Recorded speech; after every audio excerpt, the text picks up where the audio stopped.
Union और state governments के बीच power का ये डिवीजन हमारे कॉन्स्टिट्यूशन की बुनियादी बात है।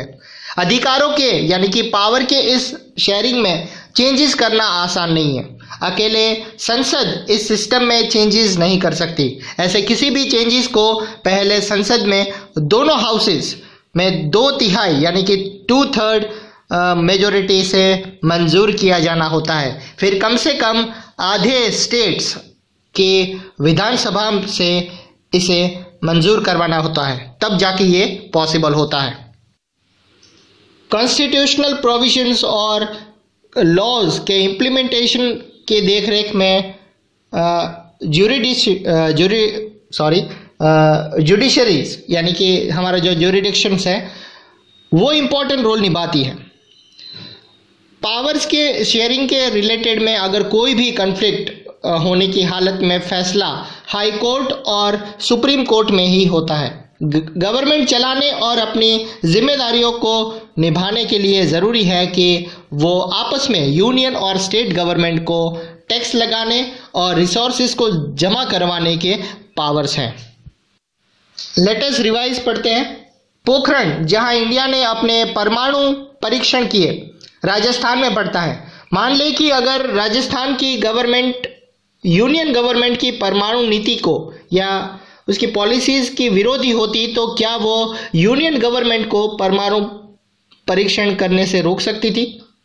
नेक्स्ट है, मान ले कि सिक्किम की गवर्नमेंट अपने स्कूलों में नई टेक्स्ट बुक लागू करना चाहती है। मान ले कि यूनियन गवर्नमेंट को टेक्स्ट बुक की विषय वस्तु यानी कि उसका जो कंटेक्स्ट है वो स्टाइल पसंद नहीं है। ऐसी स्थिति में क्या स्टेट गवर्नमेंट को नई टेक्स्ट बुक लागू करने के लिए यूनियन गवर्नमेंट से अनुमति लेनी जरूरी है?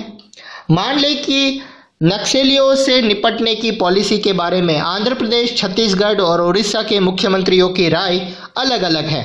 क्या ऐसे मामले में इंडिया के प्रधानमंत्री दखल दे सकते हैं और क्या ऐसा आदेश जारी कर सकते हैं जिसमें सभी मुख्यमंत्री मान ले उसे?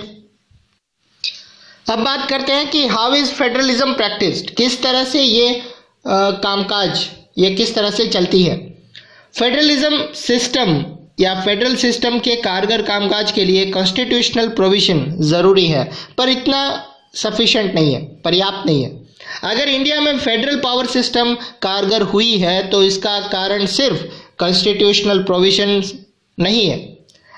इंडिया में फेडरल सिस्टम की सफलता का मुख्य श्रेय यहाँ की डेमोक्रेटिक पॉलिटिक्स के कैरेक्टर को देना होगा।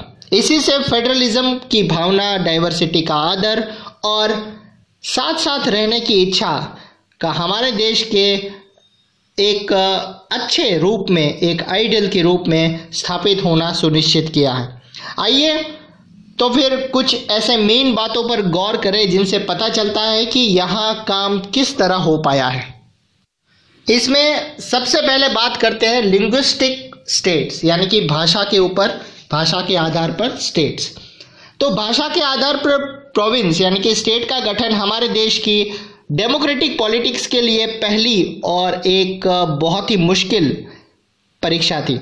इंडिया ने 1947 में लोकतंत्र की राह पर अपनी जीवन यात्रा शुरू की। उस वक्त से लेकर 2013 तक अगर आप पॉलिटिक्स के मैप को देखें तो इस टाइम में आए बदलावों को देखकर आप ज़रूर सरप्राइज हो जाएंगे। अनेक पुराने स्टेट्स गायब हो गए और कई नए स्टेट बनाए गए।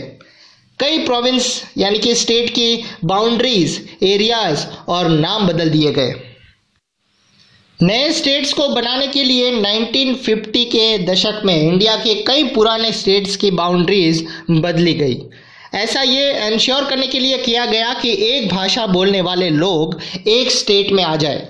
इसके बाद कुछ दूसरे स्टेट्स भी बनाए गए, लेकिन उसमें लैंग्वेज के आधार पर नहीं बल्कि कल्चर, जियोग्राफी और एथनिसिटी यानी कि जातीयता के डिफरेंसेस को ध्यान में रखते हुए उन्हें आदर देने के लिए ऐसा किया गया। इनमें नागालैंड, उत्तराखंड और झारखंड जैसे स्टेट्स भी शामिल हैं। तो जब एक भाषा के आधार पर राज्यों के बनाने की बात उठी तो कई नेशनल लीडर्स को डर था कि इससे देश टूट जाएगा, बिखर जाएगा। फेडरल गवर्नमेंट ने इसी के चलते राज्यों का पुनर्गठन, ये रिकंस्ट्रक्शन किया। कुछ समय के लिए वो टाल दिया गया, पर हमारा अनुभव बताता है कि भाषा के लिए लिंग्विस्टिक के बेस के ऊपर स्टेट बनाने से देश ज़्यादा एक हुआ है और मजबूत हुआ है। इससे पावर भी पहले की कंपैरिजन में ज़्यादा सुविधाजनक हो गए हैं।